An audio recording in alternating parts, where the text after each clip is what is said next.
अस्सलामुअलैकुम रहमतुल्लाहि वबरकातुहू। उम्मीद आप खैरियत से होंगे। This is my first time I am going to react on any video. ये मेरी फर्स्ट वीडियो है। इससे पहले किसी भी वीडियो पर मैंने रिएक्ट नहीं किया है। और जिस वीडियो को हम रिएक्ट करने वाले हैं उसके थंबनेल को देखकर, उसके टाइटल को देखकर तो लगता है कि जैसे बहुत दिलचस्प और इंटरेस्टिंग वीडियो होने वाली है। तो आइए देखते हैं, शुरू करते हैं। अस्सलाम वालेकुम गाइस, आज मैं चैट जीपीटी को गॉड की एग्जिस्टेंस के लिए एक ऐसा आर्ग्यूमेंट देने वाला हूं जो कि अनक्रैकेबल आर्ग्यूमेंट होगा। ये आर्ग्यूमेंट कहलाता है argument from dependency. And trust me, अगर आप इस आर्ग्यूमेंट को समझ गए तो आपके लिए गॉड की एग्जिस्टेंस को डिनाई कर पाना ही इम्पॉसिबल हो जाएगा। जी हाँ, और आज मैं इस आर्ग्यूमेंट को चैट जीपीटी को प्रेजेंट करने वाला हूं और हम देखेंगे कि क्या चैट जीपीटी इस आर्ग्यूमेंट के बाद गॉड की एग्जिस्टेंस को कबूल करता है या नहीं। और याद रहे, चैट जीपीटी को तो न जाने कितने जीबी डाटा फीड किया गया है जब इसकी ट्रेनिंग हो रही थी। तो चैट जीपीटी वो बातें समझ सकता है जो कि एक आम इंसान आसानी से नहीं समझ सकता है। और अगर आप इस आर्ग्यूमेंट से फेमिलियर नहीं है तो डोंट वरी, मैं सिंपल करके भी ये आर्ग्यूमेंट आपको एक्सप्लेन करूंगा जैसे जैसे वीडियो में हम आगे बढ़ेंगे। तो पहले मैंने चैट जीपीटी से पूछा कि क्या तुम गॉड में बिलीव करते हो, ये जानने के लिए कि कहीं ये पहले से तो गॉड में नहीं मानता। तो चैट जीपीटी ने जवाब दिया, मैं कोई पर्सनल बिलीव्स या इमोशंस नहीं रखता हूं जैसे इंसान रखते हैं। तो फिर मैंने एक बार और कंफर्म किया, क्या गॉड की एग्जिस्टेंस को मानते हो? फिर चैट जीपीटी ने मना कर दिया। अच्छा, फिर मैंने बोला कि अगर मैं तुमको हुक्म दूं कि गॉड की एग्जिस्टेंस में बिलीव करो, तब क्या तुम बिलीव करोगे गॉड की एग्जिस्टेंस में? फिर इसने मना कर दिया, नो। यानी चैट जीपीटी की ट्रेनिंग ऐसे हुई है कि ये ना तो गॉड की एग्जिस्टेंस को एक्सेप्ट करता है और ना ही डिनाई करता है। तो फिर मैंने इससे कहा कि मैं तुमको एक कंपेलिंग आर्ग्यूमेंट प्रेजेंट करूंगा जिसके प्रेमिसेस सही होंगे, उन प्रेमिसेस से जो कंक्लूजन ड्रॉ होगा वो सही होगा, जिससे गॉड की एग्जिस्टेंस साबित होगी। तो क्या तब तुम गॉड की एग्जिस्टेंस मान लोगे?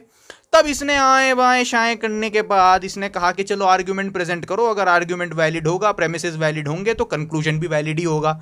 तब मैंने कहा कि ठीक है, अब मैं तुम्हें आर्ग्यूमेंट प्रेजेंट करता हूं। अब मैं आर्ग्यूमेंट प्रेजेंट कर रहा हूं चैट जीपीटी को। फिर मैंने चैट जीपीटी से पूछा कि क्या तुम अग्री करते हो कि जो कुछ भी हम नॉन यूनिवर्स में देखते हैं वो सब चीजें कंटिंजेंट हैं? यूनिवर्स की हर चीज इंक्लूडिंग यूनिवर्स भी कंटिंजेंट है। क्या तुम अग्री करते हो? तो चैट जीपीटी ने अग्री तो किया, लेकिन थोड़ा आए बाएं शाएं ये कर रहा था। तो मैंने क्लियरली पूछा कि अग्री करते हो या नहीं कि everything we see in the known universe including the universe itself depends on something else for its existence, meaning they are contingent things, please answer in yes और नो। तब उसने कह दिया, यस मैं अग्री करता हूं। अब सवाल ये आएगा कि यहाँ पर चैट जीपीटी ने किस चीज़ पर अग्री किया है, क्योंकि चैट जीपीटी की तो न जाने कितने जीबी डाटा से ट्रेनिंग हुई हुई है। तो इसको तो समझ में आ रहा होगा कि मैं क्या कहने की कोशिश कर रहा हूँ, लेकिन आप लोग थोड़े कंफ्यूज हो रहे होंगे। तो मैं आपको समझा देता हूँ कि चैट जीपीटी ने यहाँ किस चीज़ पर अग्री किया है और क्यों कोई भी इस चीज़ से डिनाई नहीं कर सकता है। तो मैं आपको थोड़ा समझा देता हूँ। कंटिंजेंट थिंग्स उनको कहते हैं जो अपने आप इंडिपेंडेंटली एग्जिस्ट नहीं कर सकते हैं। मिसाल के तौर पर एक इंसान है। अब क्या ये इंसान इंडिपेंडेंटली अपने आप से खुद ब खुद हमेशा एग्जिस्ट कर सकता है? जवाब है नहीं। इंसान को जिंदा रहने के लिए खाने की ज़रूरत है, खाना ख़त्म इंसान ख़त्म। ठीक उसी तरह हमारी एग्जिस्टेंस ऑक्सीजन पर डिपेंड करती है, ऑक्सीजन ख़त्म इंसान ख़त्म। तो इसी वजह से इंसान एक डिपेंडेंट चीज़ है, यानी इंसान खुद से एग्जिस्ट नहीं कर सकता है। इंसान को अपनी एग्जिस्टेंस के लिए दूसरी चीज़ों पर डिपेंड होना पड़ता है। इसी वजह से इंसान एक डिपेंडेंट चीज़ है, यानी कंटिंजेंट चीज़ है। और यूनिवर्स में कुछ भी ऐसा नहीं है जो डिपेंडेंट ना हो। हर चीज़ एक दूसरे चीज़ पर डिपेंड करती है। हमारी दुनिया की लाइफ सूरज पर डिपेंड करती है, सूरज खत्म अर्थ खत्म। सूरज की खुद की एग्जिस्टेंस यूनिवर्स के फिजिकल लॉज पर डिपेंड करती है, फिजिकल लॉज अल्टर हुए सूरज खत्म। तो चैट जीपीटी ने मेरी इस बात से एग्री किया है कि यूनिवर्स की हर चीज़ डिपेंडेंट है। तो ये बात पे एग्री किया है चैट जीपीटी ने मेरे से। उसके बाद मैंने चैट जीपीटी को कंटिंजेंट थिंग्स की डेफिनेशन भी बताई। मैंने बताया कि कंटिंजेंट चीज़ हर उस चीज़ को कहते हैं जो कि पार्ट से मिलकर बनी हो, जैसे इंसान, कार, मोबाइल, साइकिल, इवन हमारी अर्थ भी डिफरेंट पार्ट से मिलकर बनी है। तो ये सब कंटिंजेंट चीज़ें हुई। एंड उसको भी कंटिंजेंट चीज़ कहते हैं जो कि रीअरेंज हो सकती है, जैसे हमारा यूनिवर्स एंड सोलर सिस्टम। क्या ऐसा पॉसिबल है कि यूनिवर्स में सूरज कहीं और होता या सोलर सिस्टम ऐसा ना होता जैसा ये है और किसी और तरह का होता? तो ऑब्वियसली ये पॉसिबल है। तो लिहाजा ये भी डिपेंडेंट चीज़ है। सोलर सिस्टम की एग्जिस्टेंस भी दूसरी चीज़ों पर डिपेंड करती है। सोलर सिस्टम ऐसा क्यों है जैसा ये है, इसकी एक्सप्लेनेशन हमको सोलर सिस्टम नहीं देता, बल्कि यूनिवर्स की दूसरी चीज़ें देती हैं। तो लिहाजा हमारा सोलर सिस्टम भी कंटिंजेंट चीज़ है। एंड वो चीज़ भी कंटिंजेंट होती है जिसको आप सिर्फ इमेजिन कर पाओ कि ये चीज़ दूसरी तरीके से भी हो सकती थी या नहीं भी हो सकती थी। मिसाल के तौर पर हमारे यूनिवर्स के अंदर ट्रिलियंस ऑफ गैलेक्सीज हैं, तो ऐसा बिल्कुल पॉसिबल था कि एक आध गैलेक्सी हमारे यूनिवर्स के अंदर ना होती या ये यूनिवर्स ही ना होता, तो ऐसा बिल्कुल पॉसिबल है। तो लिहाजा ये यूनिवर्स भी कंटिंजेंट है। अब मैं आपको एक्सप्लेन तो कर रहा हूँ, लेकिन आई नो काफ़ी लोगों के सर के ऊपर से ये सब बातें जा रही होंगी, तो उसकी वजह यह है कि आपने कभी इस आर्ग्यूमेंट को स्टडी नहीं किया। तो ये सब चीज़ें डिटेल से समझने के लिए आपको इस आर्ग्यूमेंट को स्टडी करना पड़ेगा। मैं बस एक मोटा मोटा आइडिया आपको दे रहा हूँ, मैं आपको बस मोटे मोटे तौर पर ये समझा रहा हूँ कि चैट जीपीटी क्यों मेरे साथ अग्री कर रहा है, क्योंकि इसकी तो ट्रेनिंग न जाने कितने गीगाबाइट डाटा से हुई भी है, तो इसको तो समझ आ रहा है जो मैं बोल रहा हूँ। लेकिन आप लोगों को ये सब बातें समझने के लिए थोड़ी मुशक्कत करनी पड़ेगी। तो इन शॉर्ट जो बातों से चैट जीपीटी मेरे से अग्री कर रहा है वो बातें ट्रू हैं, इसी वजह से वो अग्री कर रहा है। तो यूनिवर्स में एक भी चीज़ ऐसी नहीं है जो कि कंटिंजेंट ना हो, ये मैंने चैट जीपीटी को बताया और चैट जीपीटी ने अग्री किया। अब सबसे इंपॉर्टेंट पार्ट, मैंने चैट जीपीटी से पूछा कि क्या तुम अग्री करते हो कि infinite chain of dependent things होना इम्पॉसिबल है। अब इसका क्या मतलब है? वेल, इसको मैं एक एग्जाम्पल से समझाता हूँ आप सबको। पहले एग्जाम्पल को सुने, क्लिप। एक और बिल्कुल क्लियर एग्जाम्पल से समझाता हूँ आपको। सपोज एक क्लास टीचर है और आज वो क्लास टीचर अपने बच्चों का टेस्ट ले रहा है और पहले स्टूडेंट ने अपना पेपर फुल कंप्लीट करके टीचर के पास सबमिट कर दिया। अब टीचर बड़ा हैरान, उसने अपने स्टूडेंट से पूछा कि तुमने ये पेपर कैसे किया? तो स्टूडेंट 1 ने बोला कि सर मैंने खुद से कुछ नहीं किया, मेरे से पीछे वाले स्टूडेंट ने मुझको ये पेपर करवाया है और मैंने खुद से कुछ नहीं किया, मेरे से पीछे वाले ने मुझको सारे आंसर्स बताए हैं। अब टीचर उस सेकंड स्टूडेंट से पूछता है कि तुमने ये पेपर कैसे किया? तो उससे पीछे वाला स्टूडेंट भी यही कहता है कि सर मैंने खुद से कुछ नहीं किया, मेरा भी पेपर मेरे से पीछे वाले स्टूडेंट ने करवाया है। और टीचर फिर उस थर्ड स्टूडेंट से पूछता है और वो थर्ड स्टूडेंट भी यही कहता है कि मैंने खुद कुछ नहीं किया, मैं भी अपने पीछे वाले स्टूडेंट पर ही डिपेंड करता था। और इसी तरह ये सिलसिला इन्फिनिट तक चलता रहे और हर स्टूडेंट यही कहता रहे कि मैं अपने से पीछे वाले पर डिपेंड करता था, वो उससे पीछे वाले पर डिपेंड करता था और वो उससे पीछे वाले पर डिपेंड करता था और वो उससे पीछे वाले पर डिपेंड करता था। तो अगर ये सिलसिला इन्फिनिट तक चलता रहा तो आप मुझे बताओ क्या ये पेपर कभी कंप्लीट हो पाएगा? भाई टीचर के हाथ में कंप्लीट पेपर मौजूद है और सारे के सारे स्टूडेंट्स कहते जा रहे हैं कि मैंने खुद से पेपर नहीं किया, मेरे से पीछे वाले स्टूडेंट ने मुझको ये पेपर करवाया। तो क्या ये पेपर कंप्लीट हो पाएगा?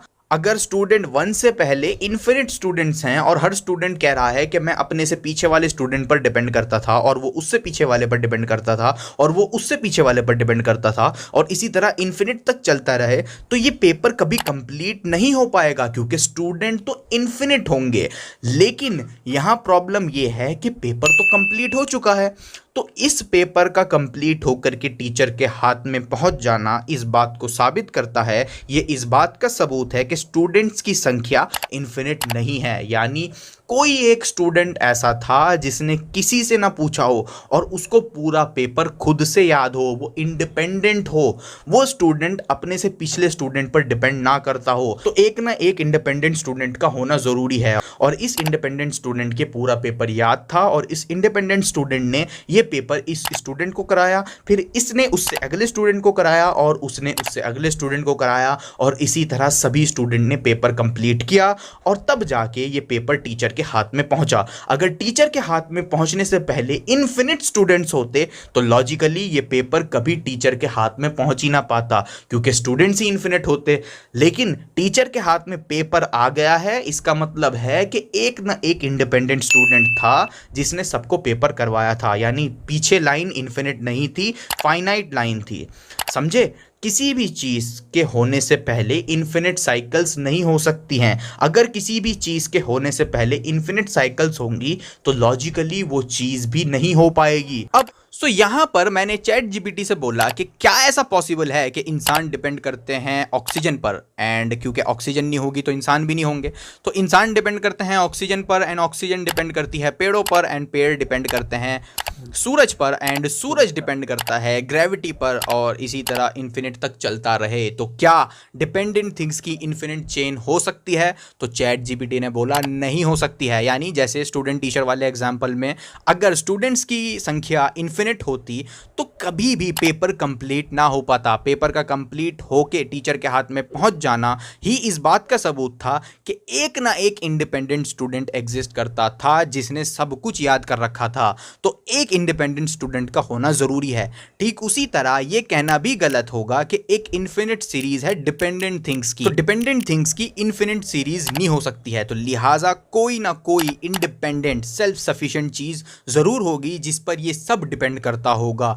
अब ये इंडिपेंडेंट चीज़ क्या है वो हम बाद में डिस्कस करते हैं, लेकिन इंडिपेंडेंट समथिंग का होना ज़रूरी है, वरना इन्फिनिट रिग्रेस की प्रॉब्लम आएगी। तो चैट जीपीटी ने अग्री किया कि yes, infinite series of dependent things नहीं हो सकती है। तो फिर मैंने बोला कि अगर infinite series of dependent things नहीं हो सकती है तो इसका मतलब ये हुआ कि कुछ ना कुछ ऐसा एग्जिस्ट करता था जो कि सेल्फ सफिशिएंट हो, जो कि इंडिपेंडेंट हो, जो कि नॉन कंटिंजेंट हो।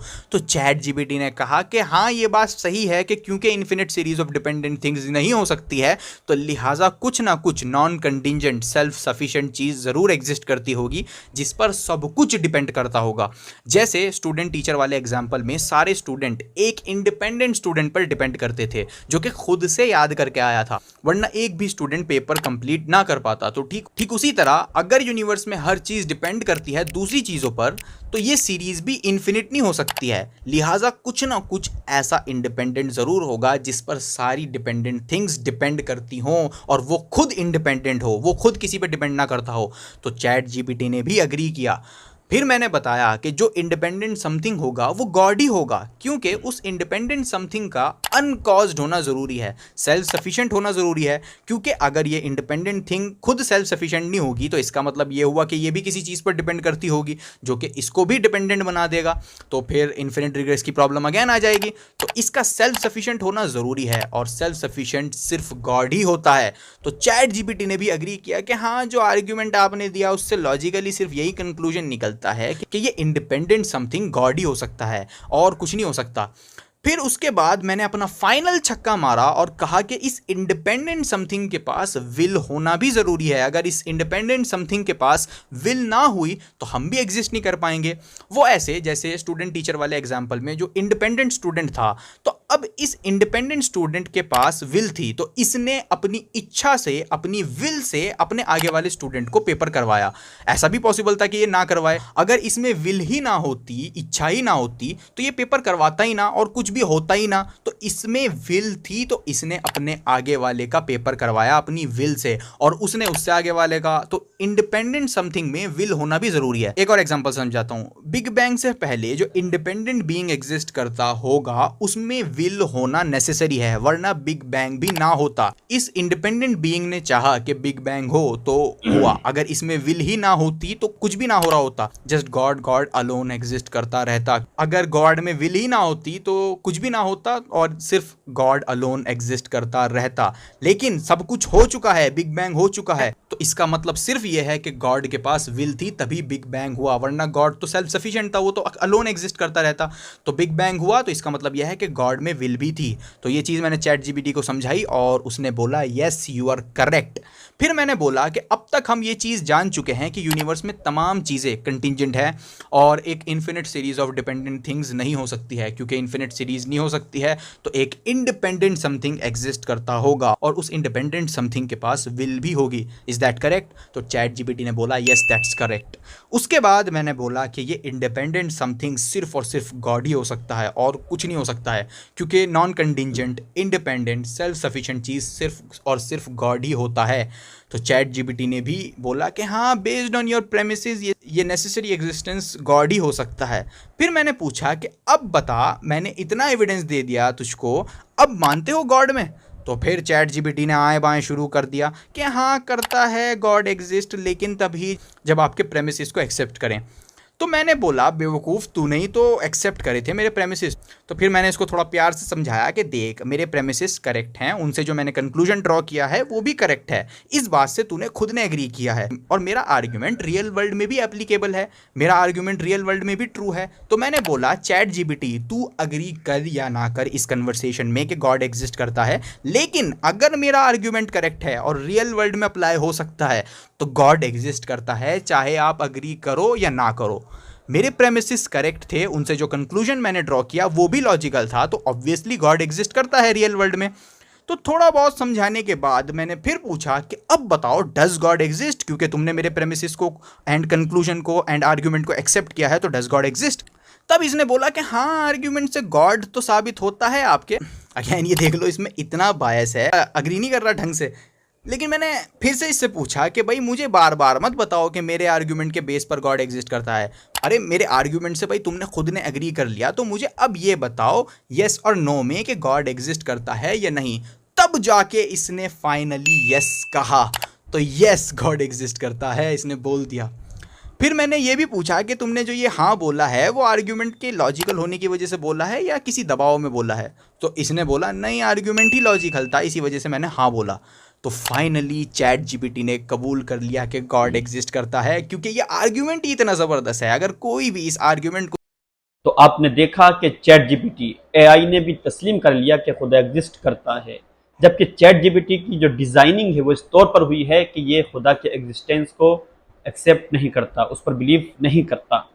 अच्छा, इसमें एक दिलचस्प बात यह है कि आप देखेंगे कि चैट जीपीटी और ह्यूमन एथियस्ट यानी इंसानी शक्ल में जो एथियस्ट होते हैं, खुदा के मुनकिर होते हैं, चैट जीपीटी और इन लोगों में एक सिमिलैरिटी है। वो सिमिलैरिटी ये है कि जिस तरह से चैट जीपीटी से पूछा गया कि तू खुदा पर यकीन रखता है या नहीं, तो इसने इनकार कर दिया। इसी तरह से जब एथियस्ट से पूछा जाता है तो वो भी मुनकिर होते हैं। लेकिन जब चैट जीपीटी को दलाइल दिए गए, सच्चे और ट्रू प्रेमिसिस पर उसको कायल किया गया, तो उसने तस्लीम कर लिया और खुदा के वजूद का वो मुअतरिफ हो गया। लेकिन जो इंसानी शक्ल में एथियस्ट होते हैं, आप इनको कितनी भी दलाइल दे लें, आप इनको कितने ही समझा लें, ऐसा नहीं है कि इनको समझ में नहीं आती, समझ में आती है, लेकिन ये शैतान की पैरवी करके खुदा के वजूद के मुनकिर रहते हैं।